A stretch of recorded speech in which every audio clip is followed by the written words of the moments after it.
Okay, welcome back everyone. In this segment, we're going to talk about how mining works. So let's see what the miners actually do. So this one picture is going to explain exactly what miners do in these blockchains. So I'll use again one of our examples. I'll use the Bitcoin blockchain to illustrate it, but it's actually quite similar in many blockchains that actually happen to use proof of work. Okay, proof of work is one consensus mechanism. Okay, so what do? So we have a collection of miners potentially all over the world. These miners operate equipment that allows them to write onto the blockchain. And the way this works is as follows. Basically, we have our set of users. These users basically issue transactions into the network, the Bitcoin network in this case. Yeah. So here we have 4 transactions being issued into the Bitcoin network. And then one miner succeeds in creating a block out of these transactions. And what he does is he writes these blocks onto the Bitcoin blockchain. Yeah, so you can see here is transaction number 1, transaction number 2, up to transaction number 4. Now, I should say, in addition, what the miner does is he writes what's called transaction 0. This is often called the Coinbase transaction. And the Coinbase transaction pays the miner for the work that he did in creating this block. Yeah, so currently in the Bitcoin network, the miner gets 12.5 Bitcoins for every block that they mine.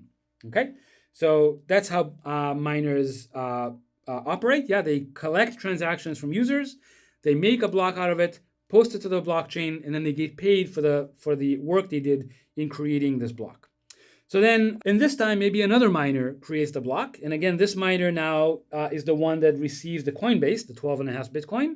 But it's the different miner that creates this particular block. And so on and so forth. Basically, blocks kind of get created. So yes, so the users basically publish transactions. The miners assemble these transactions into blocks. And then they post these blocks onto the blockchain. So what I want to talk about is specifically how do the miners actually assemble the blocks? And who decides which miner is the one that's going to post the block to the blockchain? Okay, so how do we choose the miner that creates a new block? So at a high level, our goal is basically to choose the miner at random from the set of all miners. Why do we want to choose the miner at random? Well, what this guarantees is that basically anyone in the world can mine. So if I want to start creating Bitcoin blocks, basically I can just hook up to the Bitcoin network, start mining, and I can be hopeful that maybe I can create some blocks. Yeah, and of course, if I create a block, I get paid the fees plus the Coinbase mining reward.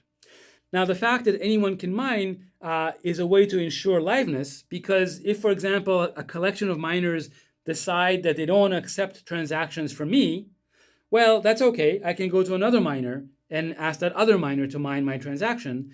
And eventually, he'll succeed and get my transaction onto the blockchain. I can even try to mine the transaction myself if I wanted to. So in theory, this is a way to sort of guarantee that no one can prevent me from posting transactions, although as we'll see in practice, things work a little differently. Okay, so the problem with choosing a miner at random is what we call a Sybil attack. So a Sybil attack is where a single entity controls a very large majority of the miners. Yeah, more than 51% of the miners. If they control a large number of miners, what that means is, first of all, they're very likely to get chosen every time. So again, that goes against the idea of liveness. If they get chosen every time, that entity gets chosen every time, it can block people from posting transactions. So you can block people from posting transactions. It might even decide to only post empty blocks that only contain the Coinbase, and essentially kind of block the system from making any progress because no longer legitimate transactions are not getting through. So Sybil attacks are kind of a real problem, and it's something that we have to defend against when we design these blockchains. Okay, yeah, and as it turns out, by the way, if you have a majority of miners, it turns out in some designs you can even revert some transactions, which is kind of counter to the persistence property that blockchains are trying to provide.